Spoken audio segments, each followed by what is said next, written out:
अस्सलाम वालेकुम नाज़रीन, एक महकती और चहकती सुबह के साथ मैं हूं आपका मेजबान हन्नान बुखारी। नाज़रीन, दुआ करते हैं कि आज की सुबह आपके लिए ढेरों खुशियां लेके आप ही की चौखट पे आपका इंतजार कर रही हो। इसी दुआ के साथ आज के प्रोग्राम को आगे बढ़ाते हैं। नाज़रीन, शहर फैसलाबाद का मौसम जो है यूं महसूस होता है कि गर्मी अब जाने वाली नहीं है। एक वक्त था कि फैसलाबाद के अंदर बारिशों की वजह से मौसम रोजाना की बुनियाद पे सुहाना होता था। मौसम तो सुहाना हो जाता था, लेकिन गलियों कूचों के अंदर नदी नालों का मंजर देखने को मिलता था। लेकिन लोग जो हैं उस मौसम को भरपूर तरीके से एंजॉय करते थे। घरों के अंदर चाय बनाई जाती थी, पकौड़े तले जाते थे, चिप्स तैयार की जाती थी, समोसे लाए जाते थे, कचौरियां लाई जाती थी और भरपूर तरीके से मौसम को एंजॉय किया जाता था। पिछले दिनों तो मौसम काफी खुशगवार रहा, काली घटाओं का राज रहा शहर फैसलाबाद के ऊपर। लेकिन अब जो है यूं महसूस हो रहा है कि गर्मी जाने का नाम ही नहीं ले रही। अक्टूबर करीब करीब है, लेकिन सर्दी का नामो निशान नहीं है शहर फैसलाबाद पे। और इंडस्ट्रियल सिटी होने की वजह से कोरोना वायरस जो है वो काफी हद तक खत्म हो चुका है। तमाम तर लॉकडाउन खुल गए हैं और लॉकडाउन खुलने के साथ साथ इंडस्ट्री भी खुल गई है जनाब। और इंडस्ट्री खुलने के साथ साथ एनवायरनमेंट दिन ब दिन आलूदा अब होता चला जा रहा है। एक वक्त था कि फैसलाबाद की फिजा जो है वो काफी हद तक पाकीज़ा हो गई थी, काफी हद तक इसमें से डस्ट और एनवायरमेंटल पोल्यूशन जो है वो खत्म होती हुई नजर आ रही थी। लेकिन जैसे ही कोरोना वायरस की वजह से जो होने वाला लॉकडाउन है वो खुला है, इंडस्ट्रीज दोबारा अपनी आबोताब से जा रही हैं। उसकी वजह से हवा में जो माहौलियाती आलूदगी है उसकी वजह से माहौलियाती आलूदगी बढ़ना शुरू हो गई है और एयर क्वालिटी इंडेक्स दिन ब दिन गिरता चला जा रहा है। आलूदगी जो है वो 50 जो पॉइंट्स है वहां तक बढ़ चुकी है और साइंटिस्ट के मुताबिक ये कहना है कि अगर 75 से ऊपर चले जाती है तो उससे इरिवर्सिबल चेंजेस जो हैं वो माहौल के अंदर पैदा हो जाते हैं। अब इरिवर्सिबल चेंजेस क्या हैं कि क्लाइमेट चेंज कुछ इस तरह से हो जाता है कि माहौल की आलूदगी को खत्म करना मुश्किल ही नहीं नामुमकिन हो जाता है। और अगर इसी तरह से सूरत हाल जारी रही, चिमनियों से धुआं निकलता रहा, तो एक वक्त आएगा कि फैसलाबाद के माहौल को आलूदा होने से बचाया नहीं जा सकता। और एक सर्वे के मुताबिक यह बताया गया था कि लॉकडाउन से पहले फैसलाबाद की फिजा दुनिया के गंदे तरीन शहरों में शुमार करती थी और उसकी वजह से पाकिस्तान में यह नंबर 1 पे थी और दुनिया में तीसरे नंबर पे थी। यानी पाकिस्तान के अंदर सबसे ज्यादा फजाई आलूदगी फैसलाबाद शहर के अंदर पाई जाती थी और दुनिया भर के अंदर तीसरा माहौलियाती आलूदगी के लिहाज से गंदा तरीन शहर फैसलाबाद को तस्वर किया जाता था। लेकिन लॉकडाउन की वजह से एक अच्छी खबर जो है वो देखने को मिली कि हवा में एयर क्वालिटी इंडेक्स जो है वो काफी हद तक बेहतर नजर आया। पिछले दिनों डीसी फैसलाबाद के साथ भी गुफ्तगू हुई थी, उन्होंने भी बताया था कि फैसलाबाद के मुख्तलिफ जगहों के ऊपर एयर क्वालिटी इंडेक्स मीटर्स लगाए जाएंगे, जिसका मकसद ये होगा कि ऐसी जगहों को पॉइंट आउट किया जाएगा जहां पे एयर पोल्यूशन सबसे ज्यादा है।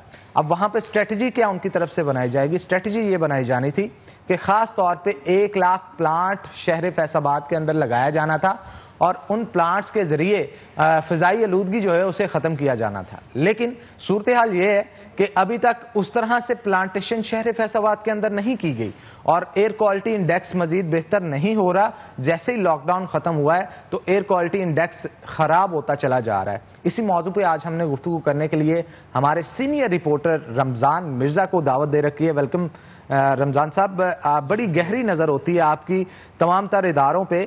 माहौलियाती इदारे के हवाले से आज हम गुफ्तगू करेंगे कि जब बात आती है यहाँ पे डीसी साहब की भी डांट डपट या आला अफसरान की इन्वॉल्वमेंट इसके अंदर ज्यादा नजर नहीं आती और ना ही ये इदारा खुद शहर फैसलाबाद के अंदर कोई इंस्पेक्शन करता हुआ मुतहरक नजर आता है। जिस तरह से डीसी मुतहरक हैं हमारे शहर में, एसी मुतहरक हैं, दीगर अदारे मुतहरक हैं, पुलिस मुतहरक है, लेकिन ये अदारा नजर नहीं आता कि कहीं पे छापा मारा है, किसी फैक्ट्री को सील कर दिया है, चिमनियां बंद कर दी हैं, भट्ठों के ऊपर जो है वो छापे मारे जा रहे हैं। कोई इस तरह के मामला नजर ही नहीं आते।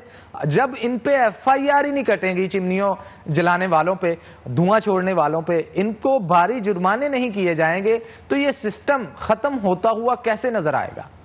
शुक्रिया हन्नान। आपने 2 सवाल किए हैं कि इस वक्त फैसलाबाद के माहौल की सूरत हाल कैसी है और दूसरी तरफ जो महकमा माहौलियात है वो इसमें किरदार क्या अदा कर रहा है।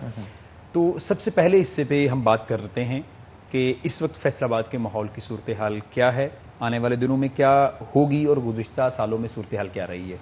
2016 में पहली बार कुछ ऐसा हुआ कि स्मोक के बादल जो थे वो फैसलाबाद पे मंडलाए। चंद दिन तो हम भी कंफ्यूज थे कि ये हो क्या रहा है। सर्दी आई नहीं और धुंध ने फैसलाबाद का रुख पहले ही कर लिया है। इसके बाद जूं हमने उसके ऊपर मटेरियल पढ़ा, अवेलेबल मटेरियल पढ़ा, तो उस बात से फिर अंदाजा हुआ कि फैसलाबाद में इस वक्त फॉग नहीं है, स्मोक भी नहीं है, ये स्मॉग है। स्मॉग जैसा कि तमाम लोग जानते हैं कि धुएं के और आलूदगी के मिक्सचर को कहते हैं। अच्छा, सबसे पहले हम इस पे बात करते हैं कि ये होता कैसे है। इस वक्त जिस कमरे में हम मौजूद हैं, इसमें भी बहुत छोटे जर्रात फिजा में उड़ रहे हैं, लेकिन रोशनी इस कदर ज्यादा है कि वो हमें नजर नहीं आते। और अगर हम ओपन एयर में भी चले जाएं तो वहां पर भी नजर नहीं आते। उसको देखने का एक बहुत ही आसान हल है कि आप अंधेरे कमरे में चले जाएं और खिड़की थोड़ी सी खोलें, एक तरफ से सूरज की रोशनी को एंटर करें कमरे में, आपको बखूबी अंदाजा हो जाएगा कि फिजा में किस कदर छोटे जर्रात हैं और वो हमें नजर नहीं आ रहे। और जब मैं सांस ले रहा हूं, आप सांस ले रहे हैं और हमारे नाजरीन अपने कमरों में बैठे सांस ले रहे हैं, इवन के एयर कंडीशनर माहौल में भी अगर वो बैठे वो सांस ले रहे हैं, तो वो छोटे जर्रात सांस के जरिए हमारे फेफड़ों तक जा रहे हैं। वो छोटे जर्रात खास तौर पे नजर भी सूरज की लाइट में आते हैं, सूरज की रोशनी में उसकी वेवलेंथ इतनी नहीं होती है कि वो उन छोटे जर्रात को भी दिखाने के काबिल होती है। और जो बात कर रहे हैं स्मोक की, एक्चुअली जब सर्द हवाएं ऐसे मैदानी इलाकों में दाखिल होती है जहां पे ऑलरेडी गर्मी का मौसम हो, तो यूं होता है कि सर्द और गर्म हवाएं मिलने से एक फिजा के अंदर जो आप जर्रात की बात कर रहे हैं स्टिल हो जाते हैं, ना वो बैठते हैं, ना वो ऊपर जाते हैं, ना राइट जाते हैं, ना लेफ्ट जाते हैं। वो स्टिल होने की वजह से स्मोक जो है वो अपना असर दिखाना शुरू हो जाती है। और शहर फैसलाबाद के अंदर क्योंकि आलूदगी बहुत ज्यादा थी, गुज़श्ता साल आपने बड़े डिटेल के साथ इसे कवर किया था और खास तौर पे बताया भी था कि क्या क्या वजूहात हैं जिनकी बिना पर स्मोक खत्म होने का नाम ही नहीं ले रही। इस दफा भी खतरा है, लेकिन कदरे कम से, क्योंकि 6 महीने तक जो लॉकडाउन कोरोना की वजह से ऐसा हुआ। मैं थोड़ी सी बात अभी मुकम्मल करूंगा। पहले तो होता यह है कि वो जर्रात जो कि फिजा में उड़ रहे हैं और वो कई किलोमीटर तक फैले हुए हैं, जूं ही हवा में नमी का तनासुब बढ़ता है, वो जर्रात जो पहले हवा में उड़ रहे थे, हवा में नमी का तनासुब यानी कि हवा में जो उड़ता हुआ पानी है या पानी की छोटी बूंदें हैं जो हमें आंख से नजर नहीं आ रही, बिल्कुल बुखारात हैं, वो उन छोटे जर्रात के साथ जब मिलते हैं तो वो जर्रात भारी हो जाते हैं, उनका वजन ज्यादा हो जाता है। बजाय इसके कि वो ऊपर फिजा में रुके रहे, वो फिर जमीन की तरफ लपकते हैं और इस सतह पर जिस जगह पे हम बैठे हैं इसके ऊपर वो अपने असरात छोड़ते हैं, जिस वजह से हमें यह महसूस हो रहा होता है कि शायद इस वक्त धुंध छा गई है या स्मॉग आ गया है। अच्छा, अब जितने ज्यादा वो जर्रात होते हैं उतने ही ज्यादा जर्रात हम सांस के जरिए इनहेल कर रहे होते हैं, वो आंखों पे इफेक्ट कर रहे होते हैं, जिस वजह से ना सिर्फ हमें जो सांस के मसाइल हैं वो पैदा होने का अंदेशा होता है, इसके साथ साथ जिन लोगों को एलर्जी है वो इन दोनों में खसूसी तौर पर मुतासिर होते हैं। और हम ऐसे इलाके में रहते हैं जहां पर धान की फसलें जो हैं वो उगाई भी जाती हैं, गाई भी जाती हैं और उनकी बाकियात को जलाया भी जाता है। गंदम के साथ भी यही होता है, तो उस वजह से हम ज्यादा इफेक्ट होते हैं। तो अच्छा, एक वक्त था मिर्जा साहब जब ये कहा जाता था कि कोरोना वायरस नॉवल है, लेकिन हमारे लिए ये सिस्टम भी नॉवल है। पिछले 5 सालों से पहले अगर देखा जाए ये स्मोक का नामो निशान नहीं था होता और इस तरह से ज्यादा इफेक्टिव नहीं था होता जिस तरह से अब होना शुरू हो गया। बिल्कुल, तो ये भी एक किस्म की नई बीमारी है हमारे लिए। बहुत सारे बच्चे, बहुत सारे लोग जो कि मोटरसाइकिलों पे सफर करते हैं, उनके लिए तो ये बहुत नुकसानदेह होगा। जैसे आप बता रहे हैं दमे का मर्ज है, आंखों का। और अब उसमें यह है कि इसमें ज्यादा जो उसमें एक और बात मैं आपको बताता हूं, जब हम गाड़ी के साइलेंसर के पास खड़े हों और उसमें से काला धुआं निकल रहा हो और वो एक लम्हे के बाद वो डिस्पर्स हो जाता है, वो गायब हो जाता है। अच्छा, आप बड़ा सिंपल हल है, आप उसके आगे हाथ या कपड़ा रखें और गाड़ी का एक्सीलेटर दबाएं, आपको पता चलेगा कि वो किस कदर काला हो जाता है। और जब हम सांस ले रहे होते हैं तो वो छोटे छोटे काले जर्रात जो लेड के हैं वो हमारे अंदर जा रहे होते हैं और लेड ऑटोमेटिकली कैंसर को कॉज करता है, कैंसर को हमें देते। तो ये मुख्तलिफ चीजें हैं। उसमें मेजर चीजें जो हैं वो फैक्ट्री की चिमनियां हैं जहां पर गैर मयारी ईंधन इस्तेमाल होता है, वो गाड़ियां हैं जिनकी ट्यूनिंग नहीं होती, वो गाड़ियां जिनका धुआं छोड़ रही हैं, और इसके साथ साथ फसलों को जलाए जाने और आम चीजों को जलाए जाने के अमल की वजह से वो ज्यादा होता है। गाड़ियों की आपने बात की मिर्जा साहब, यहीं पर मेरे जहन में सवाल आया, इनके फिटनेस सर्टिफिकेट्स कहां से बनते हैं और इनको जज कौन करता है? इस हवाले से बताइएगा। ये बहुत अहम इशू है जो कि हमारे शहर में दिन ब दिन बढ़ता चला जा रहा है। फिटनेस सर्टिफिकेट जारी किए जाते हैं या नहीं किए जाते, लेकिन धुआं छोड़ते रक्शे, बसें और गाड़ियां रोड्स के ऊपर नजर आती हैं, उन पे वार्डन्स भी एक्शन नहीं लेते। इसका क्या हल होगा? अच्छा, एक ब्रेकिंग न्यूज ही है, आप ये समझ लें, पंजाब भर में कहीं पर भी इस वक्त गाड़ी की फिटनेस नहीं हो रही। पूरे पंजाब में नहीं हो रही? पंजाब में नहीं हो रही। और फैसलाबाद तो अल्हम्दुलिल्लाह पिछले कई सालों से महरूम है गाड़ियों की फिटनेस के हवाले से। ये ब्रेकिंग बहुत बड़ी ब्रेकिंग है कि ये मैं बताता हूं, विक्स कंपनी थी, फॉरेनर कंपनी थी, जिनके साथ फैसलाबाद डिवीजन के जो इजला हैं और पंजाब के जो डिस्ट्रिक्ट्स हैं, उनके साथ उनका मुआहिदा हुआ था, जिसमें उन्होंने गाड़ियों को फिटनेस सर्टिफिकेट जो देना था, 60 के करीब मुख्तलिफ उसमें वो थे, आप स्केल्स थे जिनको चेक किया जाता था। अब कोरोना के दौरान जब बुहरान आया, गाड़ियां बंद हो गई, पब्लिक ट्रांसपोर्ट बंद हो गई, इवन के प्राइवेट ट्रांसपोर्ट भी जो थी वो घरों तक महदूद रह गई, तो उस वक्त उनको भी माली बुहरान का सामना करना पड़ा, विक्स को भी।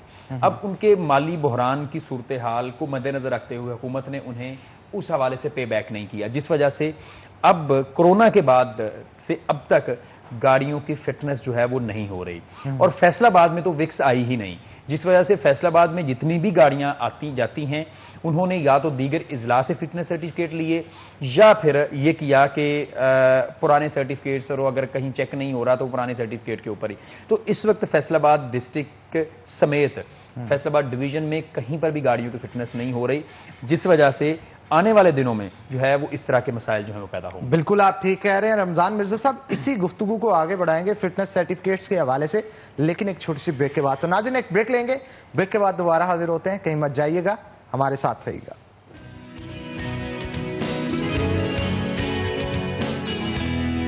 एयर क्वालिटी इंडेक्स के हवाले से गुफ्तगू की जा रही थी। मिर्जा साहब क्या कहेंगे, ये एयर क्वालिटी इंडेक्स क्या होता है, पहले तो ये बताइएगा, और उसके बाद हम इसको चेंज किस तरह से कर सकते हैं? प्लांटेशन की जाए, इंडस्ट्रीज से उठने वाला धुआं जो है उसे रोका जाए, या फिर दीगर अवामिल कौन से करने चाहिए जिससे माहौल को बेहतर किया जा सके? अच्छा नाम, इसमें ये होता है कि 2.5 या 2 पॉइंट समथिंग माइक्रोन, बहुत छोटा एक जर्रा होता है, उसको देखा जाता है कि ये 1 इंच में या 1 मीटर क्यूब में कितना मौजूद है।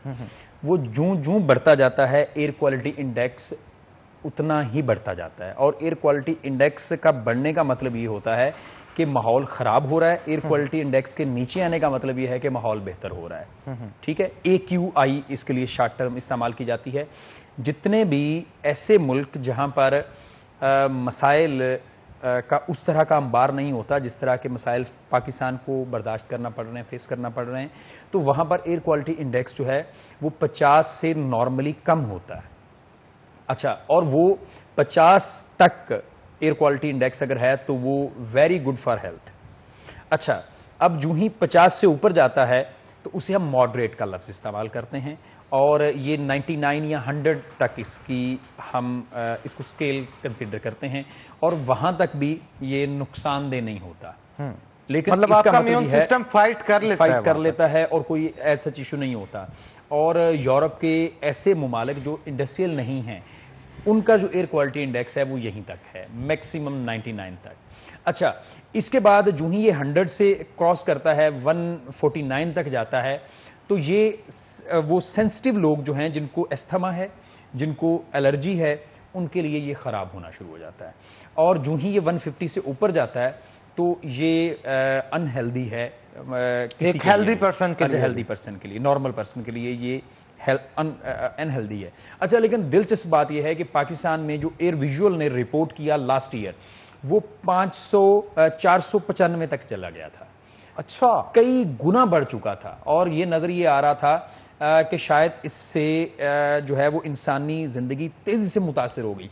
लेकिन चूंकि हमारी कुछ सूरत हाल ऐसी है कि हम सेहतमंद माहौल में तो हमारी परवरिश ही नहीं हुई, जिस वजह से हम इस गंदे माहौल में भी जो है वो सरवाइव कर जाते हैं। लेकिन यहां पे सिर्फ और सिर्फ बात मिर्जा साहब हमारी सेहत की नहीं आती, इन्वायरमेंटल पोल्यूशन की वजह से आपकी इन्वायरमेंटल चेंजेस भी आती हैं। क्लाइमेट चेंज आता है, क्लाइमेट चेंज होने अप एंड डाउन होता है। अच्छा, इसमें एक बहुत अच्छी मिसाल मैं ये दूंगा, एक वक्त था जब इन रीजन्स के अंदर ग्रास होपर को यानी टिड्डी दल को कभी देखा भी नहीं गया था, और अब जो है हर साल टिड्डी दल फैसाबाद के इर्द गिर्द के इलाकों पे हमलावर होता है, तानलियावाला में मौजूद था, बहुत सारी फसलों को तबाह करता है। ये क्लाइमेट चेंज की वजह से उन्होंने अपना रुख चेंज किया, अपना रूट चेंज किया है, क्योंकि ये उन इलाकों से होते जाते हैं जहां पे इनके लिए फिजिबल एनवायरनमेंट हो, जहां पे फल फूल सकें। तो एक वक्त था यहां का एनवायरनमेंट उनके लिए फिजिबल नहीं था, लेकिन इन क्लाइमेट चेंजेस की वजह से अब उनके लिए भी ये एनवायरनमेंट फिजिबल है। यही वजह है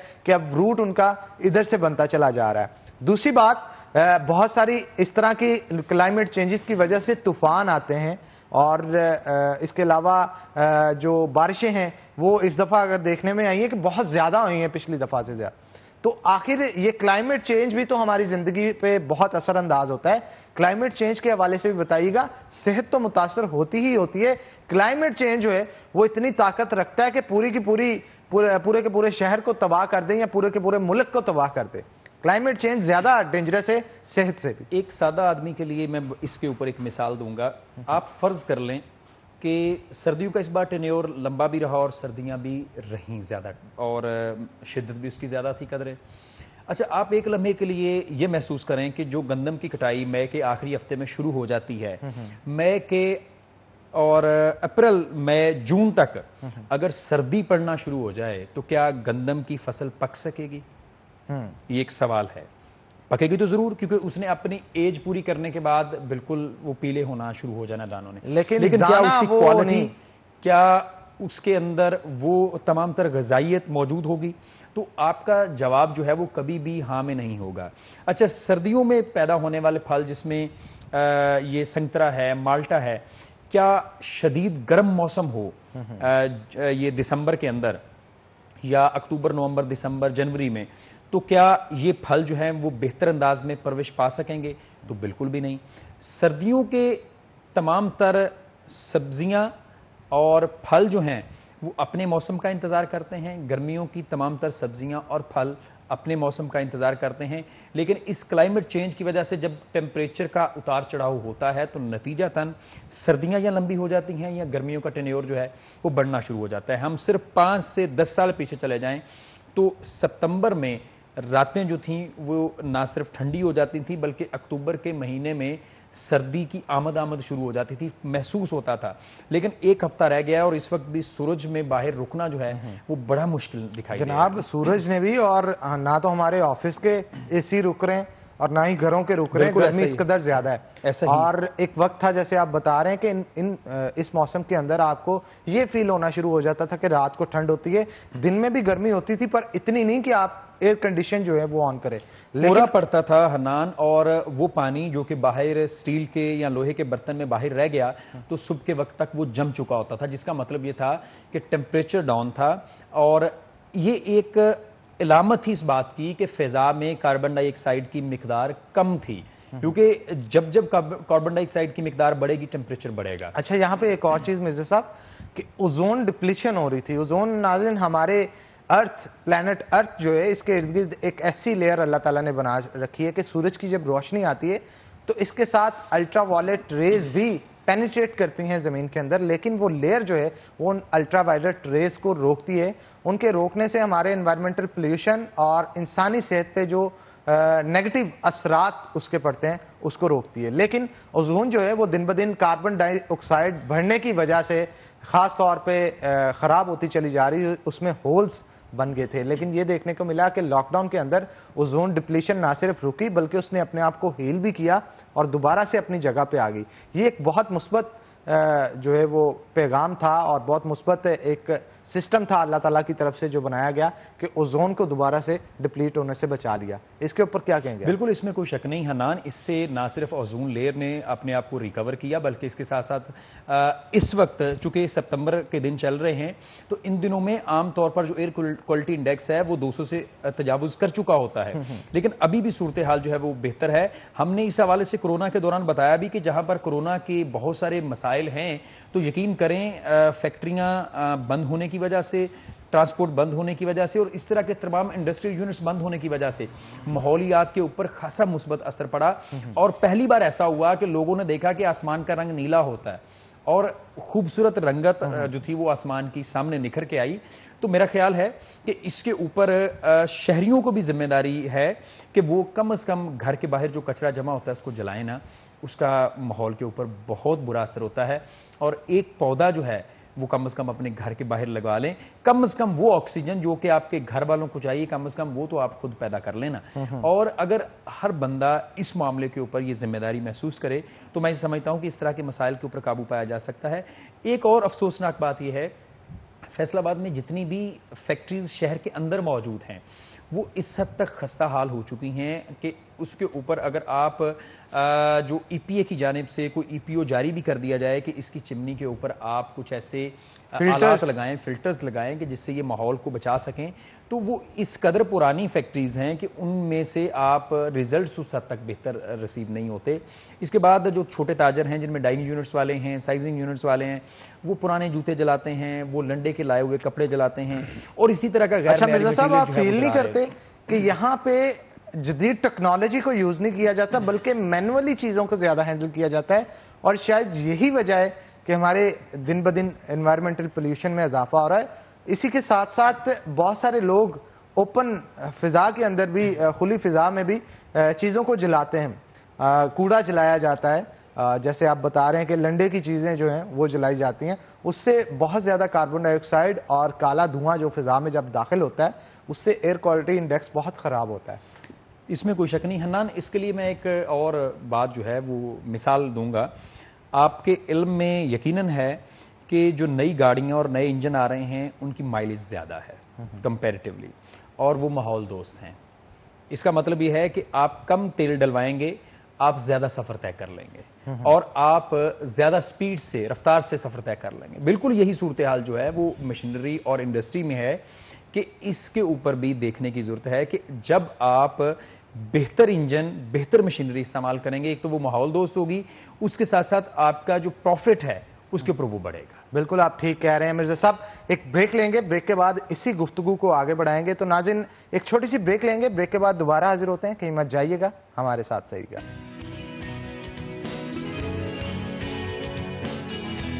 दीद और ब्रेक पे जाने से पहले रमजान मिर्जा हमारे साथ मौजूद थे। गुफ्तगू उनके साथ एयर क्वालिटी इंडेक्स के हवाले से की जा रही थी, लेकिन अब खास तौर पे महकमा माहौलियात के हवाले से भी बात करते हैं। जनाब, पोल्यूशन तो बढ़ रही है लेकिन इनको रोकने के लिए महकमा माहौलियात की जानब से क्या इकदाम उठाए जा रहे हैं, उन हवाले से जानते हैं। मिर्जा साहब, महकमा माहौलियात आखिर कर क्या रहा है?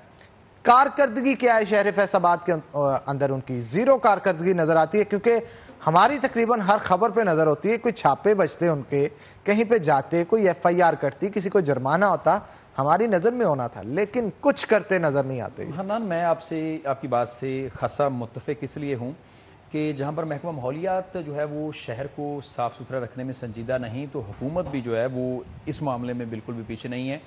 साबिक हुकूमत ने तो वैसे ही इस शहर के साथ ऐसा इम्तियाजी सलूक रवा रखा कि जब लाहौर में स्मोक छाई तो फैसलाबाद से जो माहौलियाती लेबॉर्ट्री है उसका अमला और इसका तमाम तर इक्विपमेंट जो था वो लाहौर बुलवा लिया और फैसलाबाद को वैसे ही इग्नोर कर दिया। इग्नोर इस हद तक किया कि यहां पर स्मोक छाने के बावजूद इसको लेबॉर्ट्री ना दी। लेकिन मौजूदा हुकूमत जो है इस मामले के ऊपर संजीदा जरूर है कि माहौल को बेहतर करना है, और इमरान खान जो हैं वो जिस तरह दरख्त लगा रहे हैं, लेकिन महकमा माहौलियात को स्ट्रेंथन करने में किसी किस्म का कोई किरदार ताहाल अदा नहीं किया जा सका।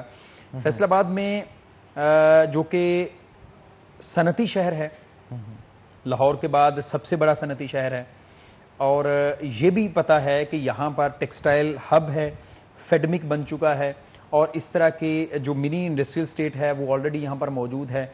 और मैं चंद अदादोशुमार आपके सामने रखूंगा। तकरीबन 16.5 लाख गाड़ियाँ जो हैं वो फैसलाबाद में रजिस्टर्ड हैं। अच्छा, 570 के करीब भट्टे मौजूद हैं। तकरीबन कोई 15 से 20 के दरमियान जो लोहा पिघलाने वाली फाउंड्रीज हैं, मिनी स्टील मिल्स, वो मौजूद हैं यहाँ पर। इसी तरह को 500 के करीब मुख्तलिफ टेक्सटाइल यूनिट्स मौजूद हैं। इसी तरह जूते बनाने की फैक्ट्री मौजूद हैं। मजमूई तौर पर इनका एक रफ फिगर जो है वो 10 से 12 हज़ार बनता है, छोटे मोटे यूनिट मिला के। अब उन सब को कंट्रोल करने के लिए उन सब के ऊपर एक वॉच डॉग का रोल अदा करने के लिए फैसलाबाद के महकमा माहौलियात के पास सिर्फ 5 इंस्पेक्टर्स हैं। सिर्फ और सिर्फ 5 इंस्पेक्टर्स हैं। और ये तो रजिस्टर्ड हैं, जो अनरजिस्टर्ड हैं उनकी तादाद शायद इससे भी ज्यादा होगी। अच्छा, दिलचस्प बात यह है कि डिप्टी डायरेक्टर हैं, असिस्टेंट डायरेक्टर हैं और नीचे उनके 5 इंस्पेक्टर्स हैं। और अजीब बात यह है कि फैसलाबाद की 6 तहसीलें हैं, 6 तहसीलों के लिए भी 6 इंस्पेक्टर जो है वो महकमा माहौलियात के पास मौजूद नहीं है। और फील्ड असिस्टेंट्स को इंस्पेक्टर का चार्ज देकर फील्ड में उतारा हुआ है। और यकीन करें, मजमूई तौर पर पूरे फैसलाबाद के माहौल को काबू करने के लिए, जो कि इस वक्त का पूरी दुनिया का हॉट इशू है, उसके लिए सारे का सारा अमला जो है वो 18 से 20 लोग होंगे सारे। गवर्नमेंट की इस तरफ पे प्रायोरिटी क्यों नहीं नजर आती? एक तरफ पौधे लगाने की तरफ तो जा रहे हैं कि एनवायरनमेंट क्लीन करना है, मेन चीज जिससे गंदा हो रहा है वो क्यों नहीं रोक रहे? वो रोका नहीं जा रहा। अच्छा, एक गाड़ी है पूरे महकमे के पास और वो डिप्टी डायरेक्टर के कब्जे कुदरत में होती है। अच्छा, पूरे महकमे के पास, पूरे फैसलाबाद में सिर्फ और सिर्फ एक गाड़ी है और वो भी एपीवी है। मतलब ये है कि वो भी तंग गलियों में नहीं जा सकती। अच्छा, अब होता क्या है? होता ये है कि 5 इंस्पेक्टर और अगर हम एक फील्ड असिस्टेंट भी मिला लें तो 6 लोग जो हैं 6 तहसीलों को देख रहे हैं। आप इस बात से अंदाजा लगाएं कि जो भट्टा आज मैंने देखा है, अगर 560 या 70 भट्टे हैं तो कितने दिनों बाद अगले भट्टे की बारी आएगी? 5 से 600 वो टेक्सटाइल यूनिट मौजूद हैं। अगर आज उसको एक को विजिट किया है तो दूसरे की कितनी देर बाद बारी आएगी? अगर हमने गाड़ियां आज एक रोड को चेक कर लिया है तो दूसरे रोड को की कब बारी आएगी? आप यकीन करें कि ये महकमा जो है वो इस वक्त ज़िबो-हाली का शिकार है। और एक और अगली बात यह है, आप एक लम्हे के लिए महसूस करें, एक बंदे ने 2, 3, 4, 5 करोड़ रुपए की इन्वेस्टमेंट की हुई है और उसने 16,000 रुपए के ऊपर गन के साथ एक गार्ड जो है वो गेट पे खड़ा किया हुआ है। और वहां पर महकमा माहौलियात का इंस्पेक्टर जो है वो मोटरसाइकिल पे जाए तो वो 16,000 रुपया तनख्वाह जो वो ले रहा है और ये ले रहा होगा 25 से 30,000 रुपए। ये क्या करेगा? क्या गेट भी क्रॉस कर पाएगा वहां? और जब तक नफरी साथ नहीं जाएगी वो गाड़ी दबके मार के उसे भगा देगा। और हर बंदे को जान का खतरा है। जो इस वक्त सिचुएशन चल रही है, इस वक्त महसूस ये हो रहा है कि महकमा माहौलियात के पल्ले शायद कुछ भी नहीं है। डिप्टी कमिश्नर इसके ऊपर क्या कर रहे हैं? उनको तो इनिशिएटिव लेना चाहिए। जब भी उनसे सवाल किया जाता है बात को गोल कर जाते हैं। मैं इस पे एक बड़ी अहम बात बताता हूं कि इस मामले के ऊपर जिला इंतजामिया ने एक बार चाहा कि डिप्टी डायरेक्टर माहौलियात का तबादला जो है वो करवाया जाए और कोई और बंदा लाया जाए जो मजीद इससे बेहतर काम कर सके। लेकिन दिलचस्प बात यह है कि चूंकि जो इस वक्त सूबाई वजीर माहौलियात हैं बाऊ रिजवान, वो नहीं चाह रहे कि मौजूदा डिप्टी डायरेक्टर यहां से कहीं आए या कहीं पर जाएं। उसकी वजह के ऊपर जो है वो हम रोशनी इस वक्त नहीं डाल सकते। लेकिन मामला तो यह है कि फैसलाबाद के माहौल को मुकद्दम नहीं रखा जाता। यानी वजारत और इसके साथ साथ इंतजामिया एक दूसरे के आमने सामने इस मामले बिल्कुल आप ये कह सकते हैं। लेकिन उनका ट्रांसफर नहीं हो सका। लेकिन ट्रांसफर करवाना कोई मामला नहीं है, जरूरी नहीं है। काम लेना इस बात की है कि वहां पर काम लिया जाए। अच्छा, अब असिस्टेंट डायरेक्टर जो वहां पर मौजूद हैं, उन्होंने डिप्टी डायरेक्टर के खिलाफ जो है एक हुकूमत वो डायरेक्टर जनरल को खत लिखा हुआ है जिसमें उन्होंने बताया कि ये मामला जो है वो बेहतर अंदाज में नहीं चल रहा है। तो अजीब मामला किस तरह से बेहतर अंदाज में नहीं चल रहा? वो आप ये समझ लें कि उसमें एक ही लफ्ज में कहूंगा कि इख्तियारात से तजावुज किया जा रहा है कुछ मामला में। और कुछ जो इंस्पेक्टर्स हैं और कुछ फील्ड असिस्टेंट्स हैं उनके साथ मिलकर कुछ ऐसे काम किए जा रहे हैं जो कि डिप्टी डायरेक्टर को नहीं करने चाहिए। उन्हें मुकद्दम रखना चाहिए महकमा माहौलियात की जिम्मेदारियों को और फैसलाबाद के माहौल को। लेकिन इस वक्त जो है वो महकमा जो है वो बिल्कुल खालियात है। और इसके साथ साथ जो स्टिपेंड दिया जाता है ना, आप एजाजिया देते हैं या आप पैटी कैश देते हैं महकमे को कि आपका अमला जो है वो आने जाने में फ्यूलिंग करवा ले, कहीं पर रुकना पड़ता है तो उसके लिए, तो वो भी पिछले कई महीनों से नहीं आ रहा, जिस वजह से महकमा माहौलियात बिल्कुल श्रिंक होकर रह गया है। और जहां कहीं पर कार्रवाइयां की भी जाती हैं तो सियासी नुमाइंदे जो हैं वो बीच में आ जाते हैं और फैक्ट्रियां जो सरबमोहर की जाती हैं वो खुल जाती हैं। अगर मिर्जा साहब काम ही नहीं करना है, इन्होंने कहीं जाना ही नहीं है और कोई अच्छा काम नहीं करना जिससे माहौलियाती आलूदगी जो है वो रुके, तो ये इदारा ही बंद कर देना चाहिए। तनख्वाहें जो लाखों रुपए जा रही हैं कम से कम वो तो बचे, अवाम का टैक्स जाया हो रहा है। मैं समझता हूं कि इदारा बंद करने से पहले जिम्मेदारों को पकड़कर कटहरे में खड़ा करना चाहिए। और अगली एक और बात हन्नान, फैसलाबाद में इस वक्त 118 कॉलोनीज हैं जो अप्रूव्ड हैं अच्छा, कॉलोनी जब अप्रूव होती है तो उसमें से बुनियादी जो एनओसीज होते हैं वो महकमा अनहार का होता है, उसमें वसा का एनओसी लगता है, इसके साथ साथ महकमा माहौलियात का एनओसी लगता है कि भाई ये देखा जा सके कि जिस जगह पर कॉलोनी बनाई जा रही है क्या वो फिजिबल है या नहीं है। तो उसमें भी 118 अप्रूव शुदा कॉलोनीज में से सिर्फ कुछ 12-13 के एनओसीज जो हैं वो महकमा माहौलियात की जानिब से दिए गए हैं। इसके अलावा कोई एनओसी भी नहीं दिया गया और कॉलोनियां जो है वो धड़ाधड़ बन गई हैं और 300 से ज्यादा वो कॉलोनीज हैं वैसे इलीगल हैं। तो नजर ये आ रहा है कि महकमा माहौलियात जो है वो लंबी तान के सोया हुआ है और जो सबसे हॉट इशू है इस वक्त वो इस वक्त इग्नोर हो रहा है। और अगर इन दिनों में भी ये इश्यूज इग्नोर होते रहे तो महसूस ये हो रहा है कि फैसलाबाद का माहौल जो है वो शदीद मुतासिर होगा। और इस बार हुकूमत पंजाब ने भी दफा 144 नाफिज करने से हाथ खड़े कर लिए। उन्होंने कहा नहीं भी हम नहीं दफा नाफिज कर सकते क्योंकि बार बार फैक्ट्रीज को बंद करना और उसके ऊपर चेक एंड बैलेंस रखना ये होम डिपार्टमेंट नहीं कर सकता। तो नजर ये आ रहा है कि इस वक्त फैक्ट्रीज को और खसूसन वो फैक्ट्री जो माहौल को तबाह कर रही हैं उनको जो है वो माहौल का बेड़ा गर्क करने की खुली छुट्टी मिली हुई है। और उसमें सनतकार पीछे नहीं है, उसमें कॉलोनी मालिकान पीछे नहीं है, उसमें ट्रांसपोर्ट पीछे नहीं है और मैं बहासिया शहरी हम भी कहीं पे पीछे नहीं है कि फैसलाबाद के माहौल को जिस तरह हम तबाह कर रहे हैं। बिल्कुल आप ठीक कह रहे हैं मिर्जा साहब, लेकिन कोई ना कोई हल तो होना चाहिए ना। मतलब इंतजामिया नहीं कर रही तो हमारे MP MNs गवर्नमेंट के आगे उनकी क्योंकि अपनी गवर्नमेंट है उस्मान बुज़दार के आगे इस मसले को रखें और इस मसले का कोई ना कोई हल करें, नए इंस्पेक्टर्स की भर्तियां करवाएं।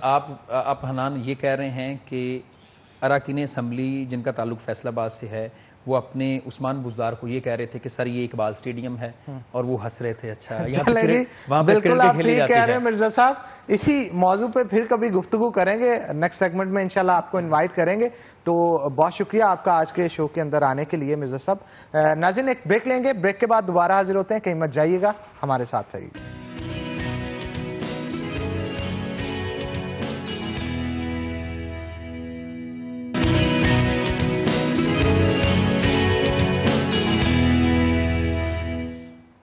वेलकम बैक नाज़रीन, ब्रेक के बाद खुशामदीद। जनाब, शहर फैसलाबाद के अंदर सब्जियों की कीमतें जो हैं वो आसमान को छूती हुई नजर आ रही हैं। कीमतें सब्जियों की नहीं बल्कि मसालों की कीमतें भी काफ़ी हद तक बढ़ती चली जा रही हैं। अदरक जो है वो 600 रुपये किलो से नीचे आने का नाम ही नहीं ले रहा और चिकन जो है वो आज 210 रुपये किलो के हिसाब से बिक रहा है।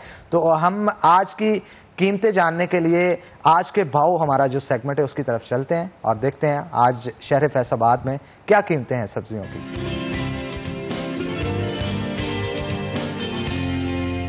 हमारे साथ हमारी रिपोर्टर शाहिदा मौजूद होंगी, शाहिदा से जानते हैं। जी शाहिदा, बताइएगा कि आज सब्जियों के भाव क्या हैं और इसके साथ साथ आवाम का इसके ऊपर क्या कहना है।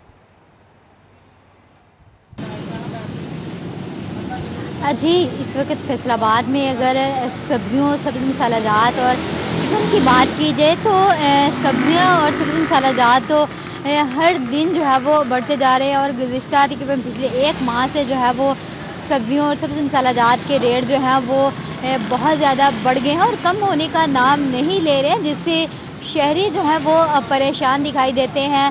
अगर अदरक की बात की जाए सब्जी मसालाजात में तो अदरक इस वक्त 600 रुपये फी किलो में फ़रोख्त हो रहा है और तकरीबन कम होने का नाम नहीं ले रहा। मुहर्रमुल हराम के महीने से ही अदरक जो है वो 600 रुपये में बिकने लगा था, लेकिन उसके बाद से अदरक की कीमत जो है वो कम होने का नाम नहीं ले रही। लहसुन की बात की जाए तो लहसुन जो है इस वक्त 180 रुपये में फ़रोख्त किया जा रहा है। लेमन जो है वो 160-170 रुपये में फ़रोख्त किए जा रहे हैं। तो इसके साथ साथ अगर दीगर सब्जियों की बात की जाए तो उनमें जो है वो टिंडे है, भिंडी है, करेला है और दीगर सब्जियां जो है वो अपनी सेंचुरी मुकम्मल कर चुकी हैं, जबकि चंद एक सब्जियां जिनमें आलू है या दीगर जो बैंगन है वो भी सेंचुरी से नीचे ही है। आलू जो है इस वक्त 80 से 85 रुपये में फ़रोख्त किया जा रहा है, जो कि एक आम और हर सब्जी सालन में जो है वो हर सब्जी में डालने वाली जो है आलू है। लेकिन इसके बावजूद भी आलू जो है वो इस वक्त 80-85 रुपये में फ़रोख्त किया जा रहा है, जबकि दीगर अगर सब्जियां वो भी इसी रेट पर जो है वो बढ़ती हुई दिखाई दे रही है। चिकन की बात की जाए तो चिकन इस वक्त 210 रुपये में फ़रोख्त किया जा रहा है। जिंदा मुर्गी जो है वो 105 रुपये में मिल रही है, जबकि शहरियों की जानब से ये कहा जा रहा है कि प्राइस कंट्रोल मजिस्ट्रेट जो है वो ना तो सब्जी मंडी का रुख करते हैं, जिससे जो है वो अगर सब्जी मंडी का रुख करें सब्जियों को कंट्रोल करे, सब्जियों की कीमतों को कंट्रोल करे, ताकि जो शहरी है वो बआसानी तमाम सब्जियां जो हैं वो खरीद सके। जी बहुत शुक्रिया शाहिदा, हमारे साथ शाहिदा मौजूद थी और आज के भाव शाहिदा की तरफ से बताए जा रहे थे। तो नाज़रीन, कोरोना वायरस के असरात न सिर्फ कम बल्कि खत्म होते हुए नजर आ रहे हैं और इसी की एक कड़ी थी कि हमारे फैसलाबाद के जितने भी शादी हॉल जो हैं उनको खोलने की इजाजत दे दी गई और उसके बाद एक जमे गफीर है आवाम का जो कि शादी हॉल्स के अंदर नजर आया, क्योंकि पिछले 6 महीनों से बहुत सारे लोग जो कि शादी रचाने की सोच में थे रुके हुए नजर आते थे, क्योंकि हर एक की ख्वाहिश होती है कि उसकी शादी धूमधाम से हो और धूमधाम से शादी करने के लिए मैरिज हॉल्स का खुलना और गवर्नमेंट की तरफ से इजाजत मिलना जरूरी था और अब इजाजत मिल चुकी है। इसलिए खवातीन का रश ब्यूटी पार्लर्स पे भी नजर आता है और यही नहीं बल्कि फैशन इंडस्ट्री को जो एक अरसा दराज से ब्रेक लगी थी, बहुत सारे शूट्स ब्रांड्स के जो हो रहे थे वो रुक चुके थे कोरोना वायरस की वजह से, अब वो भी दोबारा शेड्यूल पे आना शुरू हो गए हैं। तो आज हमने इस मौजू पे गुफ्तगू करने के लिए हमारे साथ मॉडल और फोटोग्राफर अहमद मौजूद हैं, उनके साथ भी गुफ्तगू करेंगे और उनके साथ साथ तूबा हमारे साथ मौजूद हैं जो कि हमारे फैसलाबाद की बड़ी फेमस मॉडल हैं और उनके साथ साथ अलीजा मौजूद है हमारे साथ, ब्यूटिशियन है, क्योंकि ब्यूटिशियंस की आजकल डिमांड जनाब मैं बताता चलूं बड़ी बढ़ती चली जा रही है और अलीजा की स्माइल बता रही है कि आजकल काफी ज्यादा लोग हैं जो कि पार्लर्स का रुख कर रहे हैं। उसकी वजह यह है कि जिस तरह से लॉकडाउन खुला, मैरिज हॉल्स खुले, तो जैसे शादियों के सीजन एक किस्म का स्टार्ट हुआ तो लोग जो हैं वो ज्यादातर खवातीन की अगर खास तौर पे बात करूं तो खवातीन जो हैं वो अपनी ब्यूटी को लेकर बड़ी कॉन्शियस होती हैं कि जब किसी शादी पे जा रही हैं तो पार्टी मेकअप जबरदस्त होना चाहिए, सूट के साथ मैच होना चाहिए और हेयर स्टाइल भी जबरदस्त होना चाहिए। तो मेरे ख्याल में अलीजा आजकल काफी रश होगा आपके पार्लर के अंदर, लेकिन उनसे पहले अलीजा से पहले मैं जाना चाहूंगा तूबा की तरफ। तूबा से गुफ्तगू का आगाज करते हैं, हमारी फैशन इंडस्ट्री के हवाले से पूछते हैं। तूबा, एक अरसा दराज से हमारी इंडस्ट्री को ब्रेक लगी थी, इवन मूवीज भी जो तैयार की जा रही थी उनकी शूटिंग को भी रोक दिया गया था कि कोरोना वायरस खत्म होगा तो ये मूवीज जो हैं वो लगाई जाएंगी और यही वजह थी नाज़रीन कि हमारे फैसलाबाद के सिनेमा घर अभी भी नहीं खुले। फैसलाबाद के तमाम सिनेमा घर अभी भी बंद है क्योंकि नई मूवीज ही नहीं आ रही, तो वो सिनेमा घरों के अंदर लगाएंगे क्या। लेकिन शूट्स जो रुके थे वो अब चलते हुए नजर आते हैं और इवेंट्स दोबारा हो रहे हैं, क्या कहेंगे इस हवाले से? जी बिल्कुल, आपने बिल्कुल ठीक कहा। कोरोना वायरस की वजह से काफ़ी कुछ बंद हो गया था, हमारे शूट्स जो हर सब कुछ था पहले से लाइनअप था वो सारा कुछ रुक गया था, कोई भी शूट नहीं हो रहा था, जो लाइनअप थे वो भी रुक गए थे, उन्हें मतलब ट्रांसफर कर दिया गया था कि इस डेट को हो जाएगा, इस डेट को। पर लॉकडाउन खत्म होने का नाम ही नहीं ले रहा था, हुई जा रहा था। हम तो दुआ कर रहे थे कि किसी तरह खत्म हो।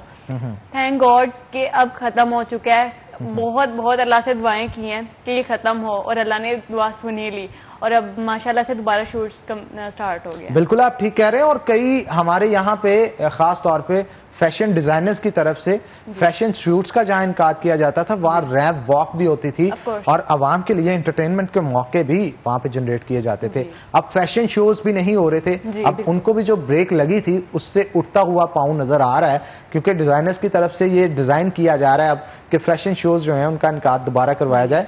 बहुत सारे शोज में आप शो स्टॉपर भी रही हैं और इवन बड़े बड़े जो कराची से भी डिजाइनर्स आए थे, मैंने देखा कि आप ही को उन्होंने ड्रेसेस अपने पहनाए और शो स्टॉपर बनाया, दोबारा से वो चार्म आता हुआ नजर आ रहा है। कैसा फील कर रही हैं? बहुत, मैं तो एक्साइटेड हूँ बहुत ज्यादा इसको लेके, क्योंकि हर चीज क्योंकि हमें एक आदत हो चुकी होती है इन चीजों की, वो फिर एकदम से रुक जाए तो हमें बहुत टेंशन होती है कि क्यों हो गया ऐसे।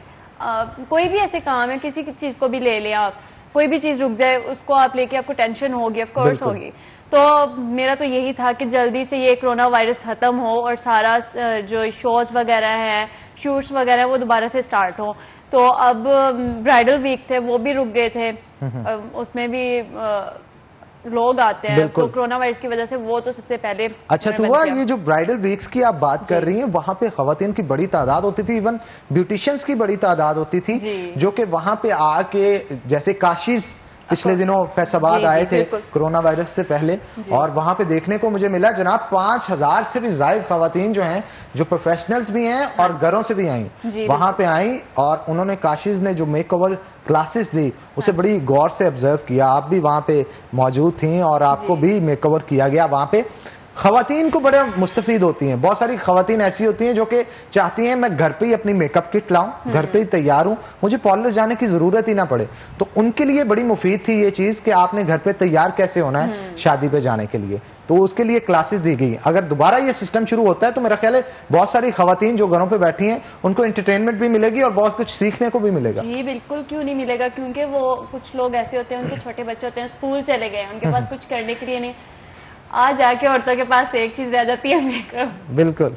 तो वो कहती है कि किसी तरह ये हमें आ जाए और परफेक्ट आ जाए, और मुझे नहीं लगता हर कोई परफेक्ट कर सकता है बगैर सीखे। सीखना इसको पड़ता ही है। आपने भी मेरा ख्याल सीखा है, शायद इसी वजह से आज चमक धमक तूबा की काफी ज्यादा है और काफी अच्छी लग रही है। हमारे साथ अलीजा भी मौजूद हैं, उनसे भी गुफ्तगू करते हैं। अलीजा, क्या आपने मेकओवर किया है तूबा का? जी मैंने किया है जनाब, खुल के सामने आ गई है बात। आज तूबा का मेकओवर जो है वो अलीजा की तरफ से किया गया है। अच्छा अलीजा, मुझे चले बताइएगा कि जिस तरह की तूबा की स्किन टोन है, इसमें किस तरह का मेकअप सूट करता है? क्योंकि अगर जो खवातीन घर पे बैठी देख रही हैं आपको, उनमें से बहुत सारी स्किन टोन तूबा की तरह की होगी, तो अगर वो घर पे मेकओवर करना चाहती हैं तो क्या टिप्स देंगी आप कि पार्टी पे जाने से पहले किस तरह का मेकओवर किया जाए? तूबा की स्किन जो है ना बिल्कुल बेबी स्किन है, इस पे मेकअप करना बहुत इजी है। कोई भी आप फाउंडेशन ले ले, लेकिन ये कि टोन पे डिपेंड करता है, आपकी टोन से ना 1 नंबर ज्यादा हो। उसके बाद फाउंडेशन कम्पैक्ट लगाएं, मेकअप फिक्सर लगाएं, देन आपका मेकअप कंप्लीट है, ब्लशन और लिपस्टिक। तूबा में बिल्कुल ये चीज है, नेचुरल ब्यूटी है, इसको जरूरत नहीं है। अच्छा, वैसे अलीजा समटाइम ऐसे भी होता है ना, कुछ खवातीन आती हैं, मैंने फ्लां सेलिब्रिटी को देखा था, उसने इस कलर का मेकअप किया था, आई शेड्स उसकी ऐसी थी, आई लैशेज ऐसी थी और ऐसी चीजें थी, उसका ड्रेस ऐसा था, मुझे आप वैसा तैयार कर दें। और हो सकता है कि वैसी उसके ऊपर, उसकी स्किन के ऊपर सूट ना कर रही हो। बहुत सारे केसेस ऐसे भी आते होंगे। मोस्टली केसेस ऐसे होते हैं, फ्लां सेलिब्रिटी उसने ये ड्रेस पहना है, मैंने भी सेम कलर में ले लिया है, मुझे भी सेम ऐसा कर दे, मेरा सेम मेकअप भी ऐसा कर दे, लेकिन थोड़ा सा उनको गाइड कर दिया जाता है, मैम आप वैसे नहीं लिख सकती, लेकिन हमसे मिलता जुलता आपका हो जाएगा, तो वो तूबा की स्माइल नहीं रुकी। मेरा ख्याल है आज तूबा की तारीफ ज्यादा होगी, इस वजह से तूबा की स्माइल जो है वो नहीं। तारीफ मैंने नहीं की, अल्फाज खुद ही निकले, तूबा इस काबिल है। Thank you so much. बिल्कुल जी, तूबा हमारी लीडिंग मॉडल है फैसलाबाद। तूबा हमारी टॉप मॉडल है, थैंक यू, टॉप मॉडल जा रही है। बिल्कुल, देखा जाए तो फैसलाबाद की मोस्टली शूट, डिजाइनर शूट्स हमारी तूबा ही कर रही है। और एक चीज मुझे बहुत अच्छी तूबा लगती है, वो ये कि जब बाहर से मोस्टली डिजाइनर्स आते हैं ना, उनकी कोशिश होती है कि अपने साथ मॉडल्स कराची से अगर आए, कराची से मॉडल्स लेके आते हैं, क्योंकि उनको पता होता है कि उन्होंने क्या पहनाना है और वो किस पे सूट करेगा। कराची से या लाहौर से जो मॉडल्स आके यहाँ पे रैंप वॉक करती हैं, डिजाइनर्स करते हैं, तो फैसलाबाद में से अगर उनको सिलेक्ट करना हो तो तूबा उनकी प्रायोरिटी होती है। को इतना टाइम नहीं हुआ मॉडलिंग में, लेकिन बहुत जल्दी पेनिट्रेट कर गई हैं अपनी फील्ड के अंदर। लेकिन उसके अंदर मैं यहाँ पे आपको एक चीज बताता चलूं अलीजा, अकेली तूबा का कमाल नहीं है, यहाँ पे फोटोग्राफर, हमारे अहमद का भी कमाल है। फोटोग्राफर अच्छा हो ना तो वो बेहतरीन आपको पोर्ट्रे करे अवाम के सामने, देन लोग पसंद करना शुरू करते हैं। और यहाँ पे अहमद को हम बात ना करें तो गलत होगा, हमारी बहुत सारी मॉडल्स को फैसलाबाद शहर के अंदर अहमद की वजह से ही नाम मिला है। फोटोग्राफी भी करते हैं और खुद भी मॉडल हैं जनाब। और अहमद से गुफ्तगू करते हैं। अहमद, अच्छी फोटोज और पोर्टफोलियो का किस कदर अहम किरदार होता है मॉडल्स के फ्यूचर को बनाने के लिए? अस्सलाम वालेकुम। सबसे पहले तो फोटोग्राफी स्टार्ट ही मॉडल के फेस से होती है। आपको पोर्टफोलियोज की बहुत ज़रूरत होती है।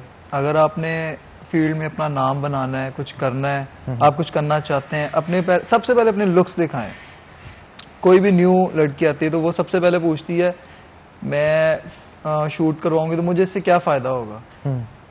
मुझे फ्री वाले शूट नहीं, मुझे पेड शूट चाहिए। लेकिन तूबा के साथ मेरी मुलाकात हुई, फर्स्ट टाइम हम मिले तो मैंने इसको देखा, मैंने इसको एक ही बात समझाई, मैंने कहा आपने सिर्फ वैसे चलना है जैसे मैं आपको गाइड करूंगा। और इसकी सबसे अच्छी बात यही थी कि इसने मेरी हर बात को एग्री किया।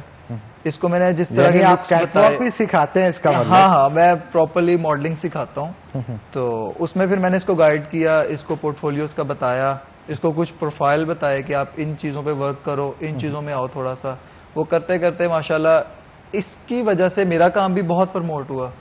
और क्योंकि जो मॉडल्स के शूट अच्छे किए जाते हैं, बिल्कुल, वो पोर्टफोलियो सिर्फ और सिर्फ मॉडल को रिप्रेजेंट नहीं कर रहा होता, जिसने काम किया होता है बिल्कुल उससे भी रिप्रेजेंट कर रहा वो होता है। उसको भी करता है और मेकअप आर्टिस्ट को भी करता है और डिजाइनर को भी करता है।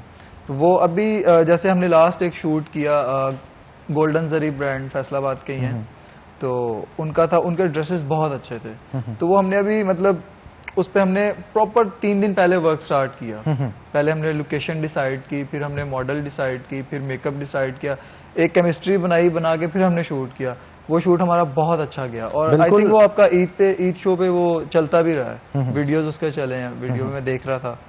तो मतलब पोर्टफोलियो की बहुत अहमियत होती है। पोर्टफोलियो की अहमियत होती है क्योंकि आपके खुद किसी शख्स के आगे जो कि ब्रांड मैनेजर हो, उससे काम लेने से पहले आपको अपना काम दिखाना पड़ता है कि जनाब आपने किस लेवल पे काम किया है, और अगर आपको वो काम दें तो किस वजह से दें, ये बताना पड़ता है आपको। बिल्कुल। तूबा हमारे साथ मौजूद है, इसी के ऊपर गुफ्तगू तूबा से भी करते हैं। तूबा, जब किसी भी ब्रांड के पास जाते हैं काम लेने के लिए, तो पहले आपको दिखाना पड़ता है कि जनाब आपके स्किल्स क्या हैं और आपने कहां कहां इससे पहले काम कर रखा है। तो क्या क्या चीजें इंपॉर्टेंट होती है? बहुत सारी मॉडल्स हमारी फैसलाबाद की जो इस वक्त आपको देख रही हैं, क्या कहना चाहेंगी उनको?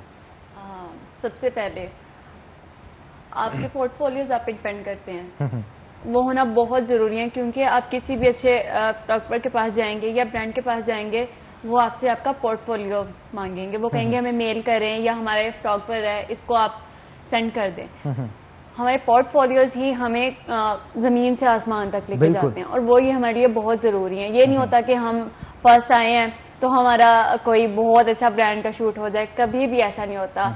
हमेशा आसमान तक जाने के लिए सीढ़ी आपको जरूरत होती है, और वो सीढ़ियाँ पोर्टफोलियो है आपके, छोटी छोटी चीजें हैं। जरूरी नहीं है कि आप प्रॉपर एक शूट करो देन दो। अच्छा तूबा, बहुत सारे शादी के जोड़े पहन के आप शूट करती हैं जी, और एक फील आती होगी दुल्हन की। सच में दुल्हन कब बनेगी आप? सच में दुल्हन, ये तो पता नहीं कब बनूंगी, ये तो अब अल्लाह जी को पता है, अल्लाह मियाँ को पता है कब बनाएंगे। जी बिल्कुल है, जोड़े तो आसमानों पे बनते हैं। अब देखें कब तूबा जो है वो दुल्हन बनेगी। हमारे साथ अलीजा भी मौजूद, अलीजा से गुफ्तगू करते हैं दुल्हन के लिए। अलीजा, दुल्हन कोई आती है और आपको बताती है कि खास तौर पे हमारा ये थीम है शादी का, शादी हॉल में जो डिकोर किया जाएगा इस कलर का होगा, तो उसका मेकअप का किस तरह से आप डिजाइन करती हैं, उसका ड्रेस वगैरह सारा देखती हैं, क्या करती हैं? इसका जवाब लूंगा आपसे, लेकिन एक ब्रेक के बाद। ब्रेक ले लें, ब्रेक भी जरूरी होती है, एड्स वैड्स चलनी होती है ना। तो नाज़रीन एक ब्रेक लेते हैं, ब्रेक के बाद दोबारा हाजिर होते हैं। कहीं मत जाइएगा, हमारे साथ रहिएगा।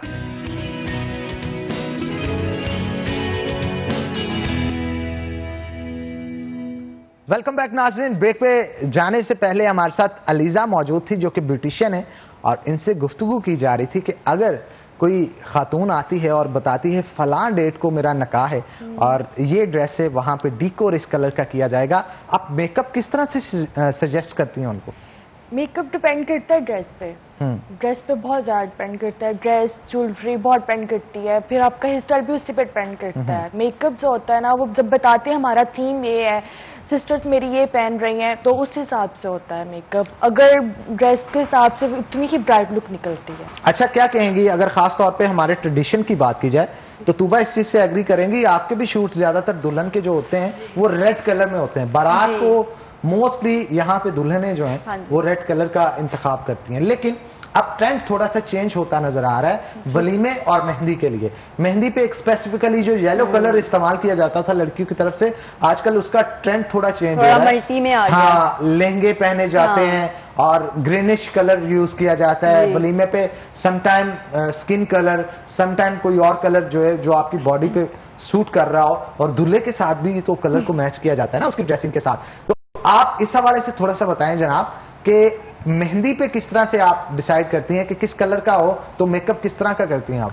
मेहंदी पे ड्रेस पे डिपेंड करता है कि ब्राइड हमारी ग्रीन कलर का ड्रेस है और उसके साथ येलो कलर का टॉप इस्तेमाल कर रहे हैं, तो किस तरह का आप उसको करती हैं, मिक्स किस तरह से करती हैं ताकि इसकी पर्सनैलिटी पे? येलो, उसमें थोड़ा पिंक टोन में लेके जाते हैं। मेकअप जो है थोड़ा पिंकिश लुक में देते हैं, वो उसे थोड़ा ग्लो दे देता है।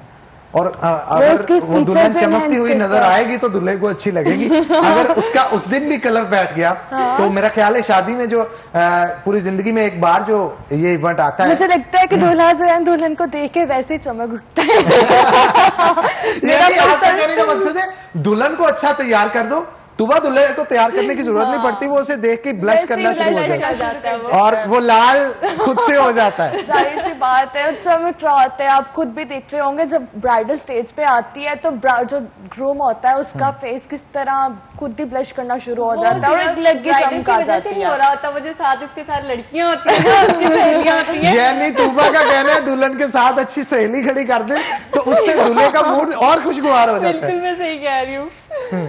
अच्छा, बाजुकात ये भी होता है ना तुबा कि एक चाम होता है जब आप रेडी होते हैं दुल्हन के लिए, और वो वह दिन होता है कि सबकी नजर आप पे टिकी होती है, और आप जब शूट्स भी करती हैं तो यही फील दिलवाते हैं अगले को कि आपके जो पोर्टफोलियोज तैयार किए जाते हैं, जो पिक्चर्स तैयार की जाती हैं, जब कोई दुल्हन ड्रेस देखने के लिए उसे उसमें से कोई चूज करे तो उसको भी फील आए कि मैं ऐसी ही दिखूंगी। तो आप क्या कहेंगी कि जब एक कॉन्फिडेंस आ जाता है तब जब आप तैयार होते हैं, खूबसूरत लग रहे होते हैं, उससे सेल्फ कॉन्फिडेंस बहुत बिल्ड हो जाता है? हाँ बिल्कुल, जब तक हम शीशा ना देखें जब तक हम शीशा नहीं ना देख रहे होते, मिरर नहीं देख रहे होते, हमें लग रहा होता है हम बस ठीक लग रहे हैं। जब हमारे सामने शीशा आ जाएगा हमें ऐसा कोई कॉन्फिडेंस आएगा कि वो पता नहीं कहाँ से आ जाता है और हमें लगता है हम ही सबसे कहाँ करीना कपूर और कहाँ मैं उससे कम हूँ क्या? बिल्कुल सही कह रहे हैं आप। ऐसे ही हो रहा होता है कि हमें लग रहा होता है कि हमसे ज्यादा प्यारा कोई नहीं लग रहा और हमसे प्यारा कोई लग भी नहीं सकता। लेकिन ऐसे होता है। ये प्रॉब्लम मुझे बहुत आती है हनान। आप बिलीव करें कि मुझे ब्राइडल कहती हैं कि हमें भी उसके जैसा दिखाएं। हाँ, अब मैं वहां पे कहता हूँ कि साथ 3-3 घंटे बैठ के फोटो के ऊपर एडिटिंग करते हैं और एडिट करके, क्योंकि भाई चार्ज भी तो करना होता है ना, तो फिर कस्टमर की फरमाइश भी पूरी करनी है। बिल्कुल ऐसे ही। एडिटिंग पे काफी मेहनत लगती होगी। बहुत, सबसे ज्यादा टाइम ही एडिटिंग पे लगता है, मतलब 2 घंटे भी एक पिक्चर पे लग जाते हैं। ऐसे ये धोखा नहीं है, जो होता नहीं है वो बना देते हैं। हाँ, अभी ऐसे ही मतलब होता है कि अक्सर शूट तूबा के होते हैं ब्राइडल, तो वो बाद में ब्राइड कहती हैं आप हमें भी वैसा दिखाएं, हमें भी स्लिम दिखाएं। मैं कहता हूँ मैं कैमरा स्लिम नहीं कर सकता, मैं आपको जाके कंप्यूटर में थोड़ा स्लिम कर दूंगा। तो अभी मैंने लास्ट एक इवेंट किया तो वो ब्राइड थोड़ी हेल्दी थी तो उनका शूट किया, उन्होंने कहा कि आप कुछ भी करके ना मुझे मेरी जो पिक्चर्स है ना उसमें स्लिम दिखाएं। और मैंने एडिट करके दूल्हे को भेज दी, तो अब वो कहता है कि यार ये मेरी वाइफ की पिक्चर नहीं है। मैंने कहा भाई ये आपकी वाइफ ही है। कहता भाई आप घर आके मेरी वाइफ को दोबारा देख लें एक दफा, उस दिन वो ब्राइड बनी थी, आज विदाउट मेकअप है, तो आप एक दफा देख लें आके। मैंने कहा भाई ये वही है, इनके ऊपर मैंने ये जिम नहीं गई तो मैंने इनको घर बैठ के एडिटिंग में स्लिम किया। तो ये बिल्कुल है। अच्छा, समटाइम ऐसे भी होता है ना कि बहुत सारी दुल्हनों की दोस्तें जो होती हैं उनकी ज्यादा फरमाइश होती है कि उनकी फोटोज को ज्यादा एडिट करके दिया जाए, क्योंकि उनके अभी रिश्ते होने होते हैं और उन्होंने आगे पिक्चर्स भेजनी होती है। हाँ, तो ये बड़ी डिमांडिंग चीज है। बिल्कुल ऐसे। और ब्राइड कह रही होती है कि नहीं आपने उनको नहीं भेजनी, आपने पहले मेरी पिक्चर देनी है, बाद में मैं देखूंगी किस दोस्त की मेरे साथ ज्यादा बनती है, जिसकी अच्छी होगी उसे मैं भेज दूंगी। अच्छा, समटाइम ये भी होता है ना कि जलसी फैक्टर भी होता है, उससे गुस्सा आता है दुल्हन को, मेरी इतनी अच्छी नहीं आई, इसकी क्यों इतनी अच्छी आई। वो फिर भेजती नहीं है, वो मांगती रहती है 6-6 महीने तक, उनको पिक्चर्स नहीं भेजी जाती। बिल्कुल ऐसे ही है, बिल्कुल यही चीज। अच्छा, आप ये भी मुझे बताइएगा थोड़ा सा कि दुल्हे भी आजकल काफी कॉन्शियस नजर आते हैं। सिर्फ दुल्हने या लड़कियों के बारे में हम बात करें अलीजा तो गलत होगी, दुल्हे भी इस हवाले से बड़े कॉन्शियस होते हैं कि शूट्स किए जाएं उनके। आउटडोर शूट्स बहुत शुरू हो गए। पहले ये देखा जाता था कि दूल्हा दुल्हन की शादी हुई मैरिज हॉल के अंदर, अच्छा से पोर्टफोलियो तैयार किया और घर को आ गए। अब जनाब ये कहा जाता है कि 3-3 घंटे शादी के इवेंट से पहले तैयार हुआ जाता है, लोकेशन डिसाइड की जाती है और जनाब अहमद को पिक किया जाता है गाड़ी में और उस लोकेशन पे जाके 3-3 घंटे तक शूट किया जाता है। बिल्कुल ऐसे ही है ना। ये ट्रेंड बहुत पॉपुलर हो रहा है, क्या कहेंगे? अब लोग इस पे मतलब बहुत ज्यादा वो कर रहे हैं। आउटडोर शूट तो मतलब मैं कहता हूँ आउटडोर शूट के बगैर शादी नहीं होती लोगों की। आउटडोर शूट बहुत जरूरी है, मेहंदी का भी, बारात का भी और वलीमे का भी, और प्री वेडिंग भी चलता है, आफ्टर वेडिंग भी शूट चलते हैं। तो अच्छा, आप खुद भी मॉडल हैं, मर्दों के आजकल किस तरह का ट्रेंड चल रहा है, किस तरह के शूट्स चल रहे हैं? आने वाले जो दिन हैं उसमें मेहंदी कैसी होगी, बारात पे क्या यूज करेंगे, वलीमा किस तरह का होगा? अच्छा मैं बता दूं, मैं मॉडल हूँ नहीं, लेकिन मुझे लोग बना देते हैं। लेकिन तो शूट्स लेकिन वगैरह मैं आपके जब कर देखते हैं लेता ना, हूँ shoots, तो जी। शूट्स आपके भी क्योंकि हो रहे होते हो हैं जाते तो हैं, साथ बिल्कुल। साथ फिर वो ऑब्जर्व करते हैं, क्योंकि जब स्टेटस वगैरह देखते हैं, इनके पोर्टफोलियोज देखते हैं, जनाब ने कभी किसी डिजाइनर का ड्रेस पहना होता है तो कभी किसी का। तुबा की तरफ चलते हैं, तुबा से पूछ लेते हैं, तुबा दुल्हनों के कैसे ड्रेसेस चल रहे हैं आजकल? दोनों के डिफरेंट चल रहे हैं, वो उनकी चॉइस पे डिपेंड करता है कि उनको किस टाइप का चाहिए। लहंगे चल रहे हैं, मैक्सेस चल रही हैं और काफी हैं। ज्यादा कलर्स। अच्छा, मेहंदी की बात करें, मेहंदी पे क्या आजकल ज्यादा? मेहंदी पे आजकल वही पुराना ट्रेंड आ गया है, शरारे खुले वो जो गरारे जो होते हैं, गरारे होते थे, हमारी अम्माएं पहना करती थी, तो उसी अच्छा, वैसे जिस तरह से गाने रीमेक किए जाते हैं, जी बिल्कुल, अब इस कल्चर को भी रीमेक किया जा रहा है। किया जा रहा है, इसको भी किया जा रहा है, यहाँ तक कि मेकअप को, जूतों को, ज्वेलरी को, वही सारा पुराना। मेकअप में भी ओल्ड फैशन अगेन आ गया। अच्छा, सारा कुछ तुबा एक टाइम था ना, हम देखते थे कि गांव में खवातीन जो हैं एम्ब्रॉयडर्ड शूज पहनती थी, और एक वक्त था कि लोग उनका मजाक उड़ाते थे जो शहर से जाता था। अब देखने में आ रहा है कि वापस एम्ब्रॉयडर्ड शूज का ट्रेंड आ रहा है। एम्ब्रॉयडरी आपके सूट के साथ मैच की जाती है, और मैच करने के बाद शूज भी वैसे ही पहने जाते हैं। और खास तौर पे डिजाइनर से जब आप कोई कपड़े तैयार करवाते हैं, सिर्फ खवातीन ही नहीं बल्कि मेल भी जो हैं वो अपने शूज के जो एम्ब्रॉयडरी है उसको मैच करते हैं। शूज तो बहुत पीछे रह गए, कोरोना वायरस ने हमें एक और बहुत अच्छा ट्रेंड दे दिया, मास्क। हाँ, ये मैं देख रहा हूँ आजकल बहुत सारी जो मॉडल्स हैं उनके शूज जो अच्छे ड्रेसेस पहने, मास्क भी साथ में मैच किए होते हैं, एम्ब्रॉयडर्ड मास्क तैयार किए होते हैं। बिल्कुल ड्रेस के मुताबिक अकॉर्डिंग मास्क होता है, बिल्कुल ब्राइड्स के पिक्चर आप देखना बिल्कुल साथ मैच हो रहा होता है मास्क, और उससे वही उनका फोटोशूट भी सेम वैसे ही होता है। अच्छा, आप एक और जनाब यहाँ पे आपको बात बताता चलूं, शायद अवाम को पता हो ना पता हो, मैरिज हॉल्स तो खोल दिए गए हैं लेकिन एसओपीज के साथ। अब एसओपीज क्या होंगे कि जनाब खवातीन को मास्क लगा के अंदर जाना पड़ेगा। अब तुबा इस पे काफी मुस्कुरा रही है। सवाल मेरा यहाँ पे ये होगा कि जो हजारों का मेकअप करवाएंगी खवातीन, वो कहाँ जाएगा? अगर दिखाना ही नहीं है तो मेकअप करना क्यों? तुबा क्या कहेंगी? काफी परेशानी है इस हवाले से खवातीन। औरतों को इस चीज की बहुत परेशानी, इतना महंगा एक्सपेंसिव मेकअप करवाया, अगर हम वो मास्क लगा लेंगे फिर हमारा दूसरों को इतना एक्सपेंसिव मेकअप नजर कैसे आएगा? क्योंकि हम इंप्रेशन कैसे झाड़ेंगी वहां पे जाके? फोटोज लड़कियों ने बनवानी होती है, दूल्हा दुल्हन के साथ, जो आपकी दुल्हन फ्रेंड है उसके साथ फोटोज बनवानी, तो किस तरह से बनवाएंगे? किसी को जेलस करना आंख पे भी नहीं रुकती ना, वो अपना आईज मेकअप को आईज को इस तरह इनहेंस करती है कि मास्क में बहुत अच्छी लुक दे रही होती है। अच्छा, ये नई चीज है जनाब। चले, जो खवातीन घर पे बैठी हैं और ये सोच रही हैं कि मास्क पहन के अगर जाएंगी तो बहुत सारी प्रॉब्लम्स फेस करनी पड़ेंगी, उसका हल हमारे साथ अलीज़े मौजूद हैं जो ब्यूटिशियन है, और एक ब्यूटिशियन को पता होता है कि लड़की को खूबसूरत किस तरह से दिखाना है। तो अलीज़े बताइएगा, हम मास्क के साथ किस तरह से? अलीजा, आंखों का ना वैसे भी देखा जाए बहुत कमाल होता है फेस, चेहरे पे। आंखें जो है वो इंसान को, वो कहते हैं ना, जो बातें आंखों से कह दी जाती है वो जुबान से भी नहीं कही जा सकती। तो अगर ब्राइड है या कोई उसकी सिस्टर्स है मास्क यूज कर रही है तो वाइज को इस तरह इनहेंस करेंगे कि वो ही काफी होगा। यानी आप मास्क की क्वालिटी के साथ साथ आइस की क्वालिटी को एनहेंस कर देती है। मार दो। आपकी बात यानी वो अखियों से गोली मारे, वो काम तैयार किया जाता है आपकी तरफ। इसी तरह ही है। अच्छा, किस तरह का मेकअप करती हैं आइस का? आइस पे भी बहुत डिपेंड करता है। पता है आपको, हर बंदे की आइज डिफरेंट होती है, कुछ की किस तरह से होती है, कुछ की पफी आइज होती है, कुछ की लंबी में होती है, कुछ की छोटी होती है, फिर उस हिसाब से उसका मेकअप होता है, उस हिसाब से उसको कंट्रोल किया जाता है। लेकिन ये है कि जब आपकी आइज में लेंस लग जाता है ना, आपकी आंख थोड़ी खुल जाती है। यानी जब भी ये कहा जाएगा कि किलर आइज तैयार करनी है तो उनका होगा कि अलीजा के पास जाएं, अलीजा किलर आइज जो है वो तैयार कर देते हैं। कह सकते हैं आप। अच्छा जी जनाब, कह सकते हैं, कॉन्फिडेंट है अलीजा।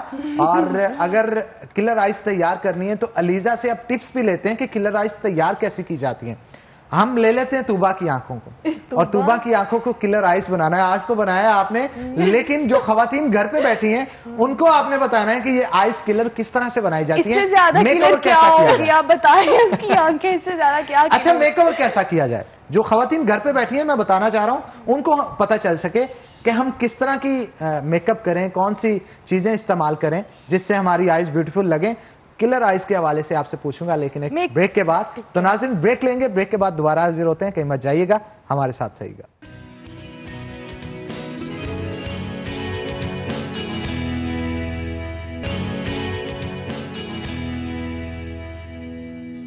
वेलकम बैक नाज़रीन। ब्रेक पे जाने से पहले अलीजा से किलर आइज की टिप्स ली जा रही थी, तो जानते हैं अलीजा किस तरह का मेकओवर करना चाहिए आइज के लिए अगर आप मास्क यूज कर रहे हैं। मास्क लेंस तो फिर कंपलसरी है, ब्राइड्स के वो तो कंपलसरी होते हैं। अगर मॉडल भी शूट कर रही है ना तो लेंस के बगैर नहीं करती। हाँ, उससे जरा अट्रैक्टिव लुक आती है ना। अट्रैक्टिव लुक आती है, बिल्कुल इसी तरह से। और लेंस में भी बहुत सारे कलर्स हैं जो आपकी आईज को कुछ इनहेंस कर देते हैं, कुछ बंद भी कर देते हैं। स्किन टोन बहुत डिपेंड करती है इस पे। बिल्कुल इसी तरह है। ठीक है। और जैसे आप देख रहे हैं इसकी लॉ लाइन पे काजल लगा हुआ है, ये बहुत सूट कर रहा है इस पे। तो मास्क लगाओ जिसमें कहती है इतना हो पार्टी मेकअप में, अगर देखा जाए ना, मॉडल मेकअप कह लें, फैशन लुक कह लें, ब्राइड की तरफ हम ना जाए तो ये काफी है। किलिंग आइज कहने के लिए हम इसको, जैसे बात है हर बंदे को घर में शेड्स कौन से यूज करना चाहिए? शेड्स मोस्टली जो होती है, सपोज किसी ने रेड कलर का सूट पहना है या ब्लैक कलर का चले सूट, ब्लैक के ऊपर शेड्स क्या यूज करें? ब्लैक के साथ स्मोकी मेकअप बहुत चलता है, स्मोकी या पिंक। लेकिन ये कि ज्यादा जो होती है स्मोकी मेकअप के साथ लिप जो है ना, नो लिप जो नहीं होता, बिल्कुल लिप ग्लॉजी सा कलर ले लेती हैं। लेकिन स्मोकी मेकअप बहुत अच्छा लगता है ब्लैक। स्मोकी मेकअप जो है वो ब्लैक के साथ अच्छा लगता है। हमारे साथ अहमद भी मौजूद हैं, उनसे भी गाइडेंस थोड़ी सी ले लेते हैं। अहमद, बहुत सारे लोगों का जब शूट करते हैं मेकअप का कितना अमल दखल होता है, उससे किस तरह से आपको पता चलता है कि मेकअप किस तरह का होना चाहिए, उससे जो कैमरे की आंख है वो ज्यादा अच्छे से कैप्चर करती हो उनको? मेकअप ब्राइडल में तो बहुत डिपेंड करता है। मेकअप ब्राइडल जो है वो मतलब मेकअप के बगैर कुछ भी नहीं है। और सबसे पहले ब्राइड मतलब फोटोग्राफर से भी पूछती हैं मोस्टली कि आप हमें रिकमेंड कर दें मेकअप किनका अच्छा है, कौन ज़्यादा अच्छा काम कर रहे हैं। मैं फैसलाबाद में ज़्यादा कर रहा हूँ, तो मुझे फैसलाबाद में अगर मैंने ब्राइडल का किया तो मुझे एक दो नाम बहुत अच्छे लगे हैं जिनका मेकअप बहुत अच्छा है। जैसे अच्छा, इसमें ये बताइएगा कि खवातीन जो हैं उनके ऊपर जब मेकओवर किया जाता है, समटाइम ऐसे भी तो होता है ना कि मेकओवर देखने में बहुत अच्छा लग रहा होता है, लेकिन जब कैमरे में कैप्चर करते हैं तो लुक्स उस तरह से नहीं आती। और समटाइम ऐसे होता है कि मेकओवर वैसे नॉर्मल लग रहा होता है लेकिन कैमरे में बड़ा उठता है। कैमरे के हवाले से मुझे बताइएगा कि इसकी कितनी इंपॉर्टेंस है, क्योंकि खवातीन खासतौर पे उनकी कोशिश होती है कि शादी की जो वीडियो बने, जो सिनेमेटोग्राफी हो, उसमें उनकी लुक्स हीरोइन जैसी आ रही हो, जैसे तूबा की है। तो इसके हवाले से बताइएगा कि मेकओवर कैसा होना चाहिए, कौन से कलर्स हैं जो कि बड़े उठते हों, ड्रेसिंग के हवाले से भी और मेकओवर के हवाले से भी कैमरे के ऊपर? मेकअप आप ब्राइडल का ड्रेस के अकॉर्डिंग चलता है और मेकअप बिल्कुल लाइट हो तो ज्यादा अच्छा लगता है। अगर ब्राइड थोड़ी सी हेल्दी है तो फिर थोड़ा सा मतलब जरा डार्क करके उनकी डार्क करके कंट्रोल में चला जाता है। बहुत पेंट करती है। अगर ब्राइडल हेल्थी है ना, उसका सारा कमाल आपके कंटोर पे होता है कि ब्यूटिशियन उसको कंटोर किस तरह करे। कंटोरिंग से बहुत ज्यादा कवरेज हो जाती है, अदरवाइज वो जो फीचर्स है ना वो उसी की तरह के उसी तरह रहते हैं। अच्छा, वो कंट्रोल अच्छा ना किया जाए। उनके कहने का मतलब है मोटे।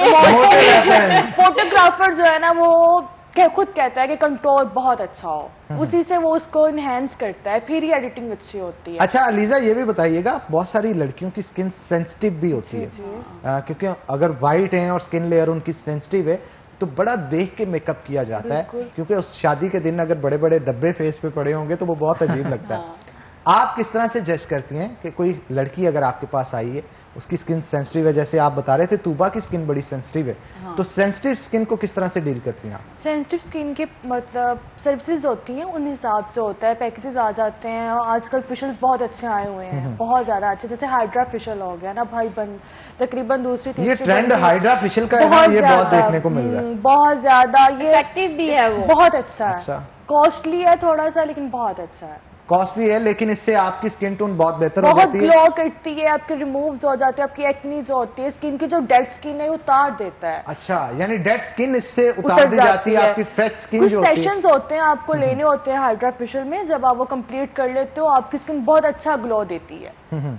अच्छा, सपोज बहुत सारी खवातीन होती हैं, उनकी एक्नीस बन जाती हैं शादी के करीब आके, उनको डील किस तरह से करते हैं आप, किस तरह से उनको डांटते हैं? यही इसी तरह से उनके पैकेजेस होते हैं, उनकी सर्विसेज होती है, उनमें उनका ट्रीटमेंट होता है, उनकी स्किन को कवर किया जाता है। जिस तरह की मतलब अगर स्किन पे एक्नी वगैरह है तो उसको काफी हद तक हम लोग कवर कर लेते हैं, लेकिन जिस दिन उनका मतलब निकाह का डे होता है निशान रह जाते हैं, निशान जल्दी नहीं जाते। अच्छा, खास तौर पे बारात की बात की जाए ना तुबा, तो लड़कियां क्योंकि उन्होंने घरों से रुखसत होना होता है, रोती हैं, तो रोते हुए आंखें जो हैं वो नम हो जाती हैं, और मेकअप भी खराब होता है, उसके लिए कोई हल होता है वो आपके मैं पास? बताती हूँ आपको। आप जिस तरह कह रहे थे अहमद से, तूबा मतलब शूट करती है, जब ब्राइड शूट कर रही होती है ना, ड्रेस वेयर करती है तो रोती तो नहीं है ना साहब? तूबा जब शूट कर रही होती है तूबा रोती नहीं है। वो कॉन्फिडेंस लग होता है ना, तूबा जा नहीं रही होती, तूबा बस शूट कर रही होती, तूबा को उसके पैसे मिल रहे हैं। ये अच्छी बात की है, और ये अंदर की बात की है अलीजा ने।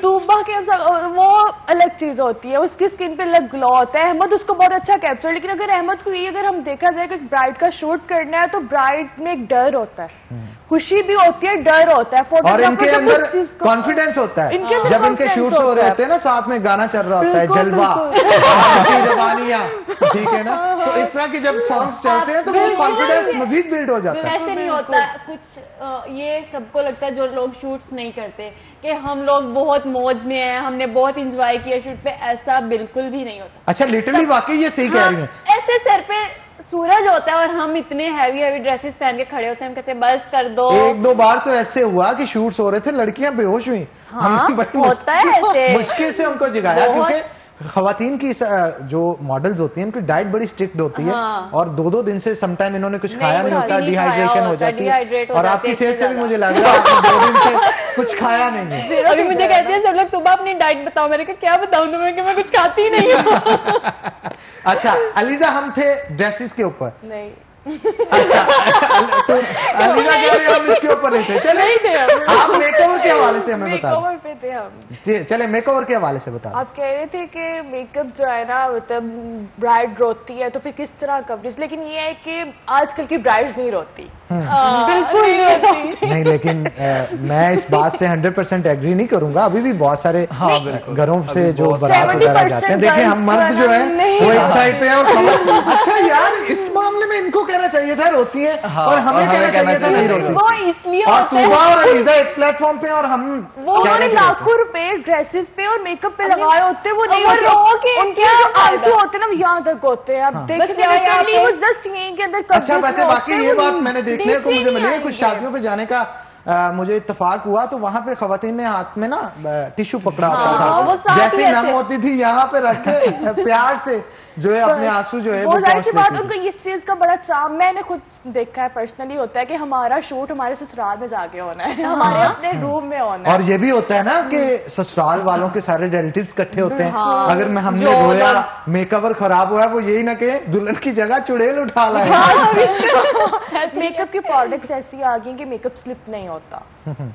फिक्सर्स, मेकअप फिक्सर्स ऐसे आ गए हैं कि आप जब उसको स्प्रे दे देते हो तो मेकअप कहीं से भी स्लिप नहीं होगा, ब्राइड रोल है, उसका काजल नहीं फैलेगा, ऐसा कुछ। वाटरप्रूफ मेकअप भी तो होता है। वाटरप्रूफ मेकअप, बिल्कुल वही मैं बात कर रही हूँ कि वाटरप्रूफ मेकअप आ गए और बहुत बहुत अच्छे ब्रांड्स के आ गए हैं। और आई थिंक जिनका आप नाम ले रहे थे, काशिफ असलम कराची वाले, उनकी मेकअप प्रोडक्ट में ये क्वालिटी है बहुत अच्छी। उनका मेकअप भी अच्छा, ये डिपेंड करता है ना ब्यूटिशियन पे भी। जैसे आप ब्यूटिशियन है, जैसे सपोज तूबा का आपने मेकओवर किया है तो आपको पता होता है कि ये किस इवेंट पे जा रही है, उस इवेंट के हिसाब से इसे क्या सूट करेगा।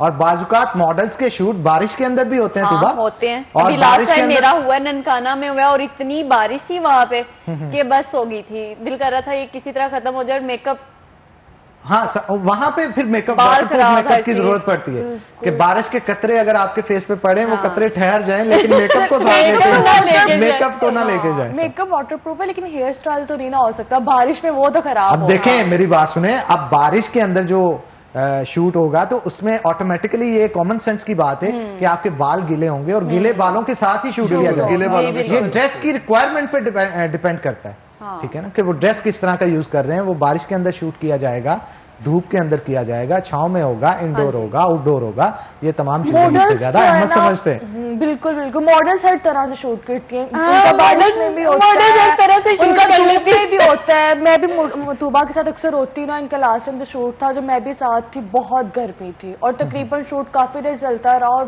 भूख भी बहुत लगी है। बिल्कुल है, लिटरली इसकी ज्वेलरी, मतलब बिल्कुल हम सनलाइट में शूट कर रहे थे, ज्वेलरी गर्म हो गई थी और मैंने अचानक मेरा हाथ लगा ज्वेलरी को, तो मैंने कहा यार मतलब ये क्या, तुम अच्छा, कैसे वैसे जब उतारा होगा वो ब्रेसलेट तो वही रहता होगा ना, रेड कलर का सारा बन गया होगा वैसे। हाँ, वो हीटअप होके इतने ज्यादा वो उससे रैश हो गए थे 2 दिन तक, वो ठीक ही नहीं हुआ था। अच्छा, वैसे ये जो लोग होते हैं ये सिर्फ और सिर्फ आपके पोर्टफोलियोज देखते हैं, हाँ। ये नहीं देखते कि इसके पीछे मेहनत कितनी है, स्ट्रगल कितनी क्योंकि है। एक पूरा टीम वर्क होता है। जब आप किसी मॉडल को सिलेक्ट करते हैं, आपको ब्यूटिशियन भी सिलेक्ट करना पड़ता है, आपको ज्वेलरी सिलेक्ट करनी पड़ती है, उसका ड्रेस देखना पड़ता है, उसकी लोकेशन देखनी पड़ती है, फिर वो इंडोर होगा आउटडोर होगा इसको देखना पड़ता है, फिर अच्छा फोटोग्राफर भी देखना पड़ता है कि फोटोग्राफर जो है तमाम चीजें। अच्छा, दो चीजें बहुत इंपॉर्टेंट होती है, एक आपका मेकओवर, दूसरा फोटोग्राफी। अगर ये दोनों के स्किल्स में से किसी एक का स्किल ढीला हुआ ना तो वो पूरी की पूरी ऐसी तैसी फेल मेकअप मेकओवर से ज्यादा इंपॉर्टेंट है फोटोग्राफर आपका। मैं कहती हूँ पर्सनली, मैं भी इसको एग्री करती हूँ। फोटोग्राफर डिमांड बढ़ रही है। मेकअप इतना, फोटोग्राफर आपको बिल्कुल चेंज कर देता है, आपकी लुक ही चेंज कर देता है। ऐसे ऐसे एडिटिंग पता नहीं आ गई है। अभी हम एक टीम वर्क में काम भी कर रहे हैं, हमारी एक टीम बन गई है। मतलब लाइक मेरी मेकअप आर्टिस्ट बिस्मा, सॉरी रिजा, मॉडल मेरी तूबा है, मेरी हेयर स्टाइलिस्ट है वो बिस्मा है। वो आज थोड़ा बिजी थी इसलिए वो आई नहीं, वरना वो भी साथ आती हैं और बहुत अच्छे टिप्स देती हैं हेयर स्टाइल के। तो वो बहुत अच्छा वो भी कर रही हैं साथ। हम एक टीम के साथ काम कर रहे हैं प्रॉपर्ली। और अक्सर ब्राइड मुझे पूछती हैं फैसलाबाद में कौन से सैलून बहुत अच्छे हैं, किन का मेकअप बहुत अच्छा है। तो मेरा जो एक्सपीरियंस है वो है। अच्छा, बाजुकात ऐसे भी होता है, वो कहते हैं ना कि ऊंची दुकान फीका पकवान। बिल्कुल, बहुत सारे लोग नाम सुन के चले जाते हैं, लेकिन वहां पे जाके मेकओवर बहुत बुरे बुरे, मतलब बहुत सारी दुल्हन के जो ब्राइडल्स हैं उनके देखे हैं कि मेकओवर उन्होंने जब करवाए तो सिर्फ नाम सुना था, अच्छी खासी अमाउंट भी पे की, लेकिन वो जो स्पेशल दिन वो रिजल्ट नहीं मिलता, वो रिजल्ट नहीं मिलता। अच्छा, आजकल एक और नया ट्रेंड भी आ गया है, अलीजा इस चीज से एग्री करेंगी। अलीजा, बहुत सारी खवातीन पहले आके एक बार मेकओवर करवा लेती हैं कि हम देख लें कि शादी के दिन दिखेंगी कैसे। ऐसे बिल्कुल। अब ये ट्रेंड बहुत पॉपुलर हो रहा है। बिल्कुल। वो कहती है एक्स्ट्रा 10-15 हज़ार, 20,000, 30,000 पे कर देंगी, लेकिन हमें पहले ड्रेस भी ले आती है साथ, पूरा मेकओवर करें जनाब हमारा, हम वो ड्रेस भी पहनेंगे और देखेंगे कि किस तरह की लगती है, हमारी लुक कैसे निकलती है। मोस्टली पिक्स पे बिलीव नहीं होता, तो वो कहती है एक बार हम अपनी लुक को देखना चाहती है कि हमारी लुक इस सेलिब्रिटी जैसी आ जाएगी। बिल्कुल, और लुक्स पे ही डिपेंड करता है सब कुछ। और वो खास दिन जो है आपके लिए बड़ा अहम होता है, आपको सबने देखना होता है और तवज्जो का मरकज आप उस दिन बने होते हैं। तो अहमद, बहुत शुक्रिया आज के शो में आने के लिए। तुबा, आपका भी बहुत शुक्रिया आज के शो में आने के लिए। अलीजा, आपका भी बहुत शुक्रिया आज के शो में आने के लिए। तो नाज़रीन, इसी के साथ आज के प्रोग्राम से अपने मेजबान हन्नान बुखारी को दीजिए इजाजत। इंशाल्लाह कल होगी आपसे मुलाकात, तब तक के लिए अल्लाह हाफिज।